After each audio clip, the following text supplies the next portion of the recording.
Before streaming or charts being updated in real time or the concept of going viral, there was a man who figured out how to turn raw musical talent into consistent excellence.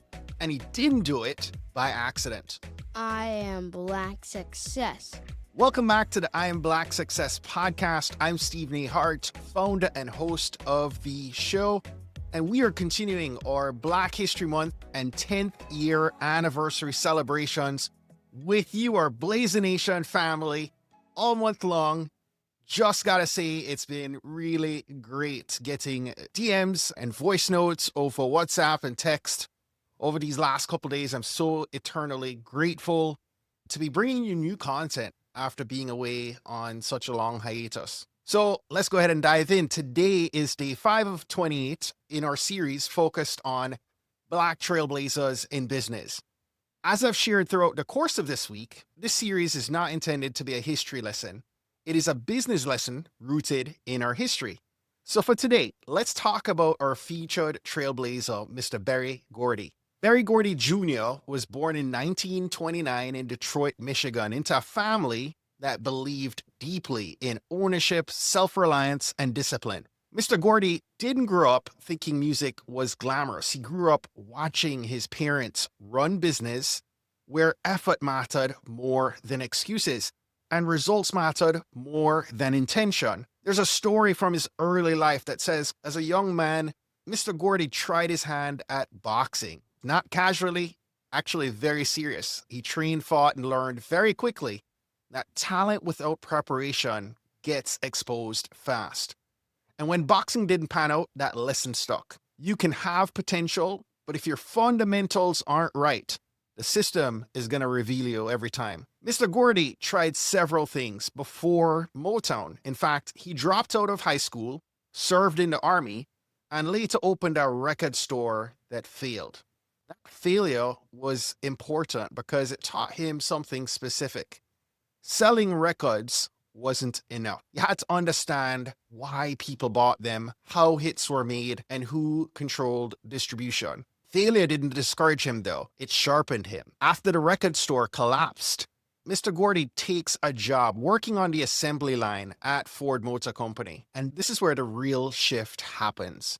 Standing on that line, watching cars move down in stages, Mr. Berry notices something. No one person builds the whole car. Each person has a role, each role has standards, and each mistake shows up immediately.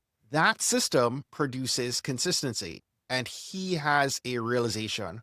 What if music worked in the same way? Now, at first, Mr. Berry is writing songs, and he's good. He writes hits for Jackie Wilson, songs that actually chart and sell. But here's the uncomfortable part. Even when he creates the value, he doesn't own the outcome. He gets paid once. Someone else owns the catalog, someone else builds the legacy, and that just didn't sit right with him. So Mr. Gordy makes a decision that changes everything. If he's going to build something lasting, he can't just contribute talent. He had to own the system that developed it. Now, before I go any further, I wanted to highlight that earlier in this series, we talked about Madam C.J. Walker. And she built a system that created access. But Berry Gordy built a system to enforce standards. That's an interesting difference that matters. So in 1959, Mr. Berry borrows $800 from his family and starts Motown Records out of a small house in Detroit. And here's what made Motown different. He didn't just sign artists. Again, he built standards. Artists went through vocal training, stage presence coaching, media training, etiquette classes, and songs went through quality control meetings where they were reviewed, challenged, and sometimes rejected. Even if he liked the song, he had one core question. Would this compete with what's on the radio right now? Not just in black neighborhoods, everywhere. That was the bar. Motown didn't just produce music, it produced professionals, people who knew how to show up, how to perform, how to represent themselves in rooms that were never designed for them. That didn't happen by luck, that happened by design, and that's the difference between access and excellence. So here is today's mission fuel lesson that Mr. Berry Gordy impressed on me. Access gets you in the room. but standards determine how long you stay. Berry Gordy understood that talent is common. What's rare is a system that protects quality when things start moving fast. Now, let's slow this down and make it practical because this part matters, especially for those of us who are solopreneurs. So here is the standard audit from Mr. Berry Gordy. Take a few minutes and write these things down. First question, where in your business does good enough show up? Is it your content, your onboarding, your delivery, your follow-up? Be honest with yourself about that. Second question is, if demand doubled tomorrow, what would break? Not hypothetical right now. Be specific about this. Where does quality depend on you trying harder instead of a process? Third question is, what is one standard you're willing to enforce even if it slows you down?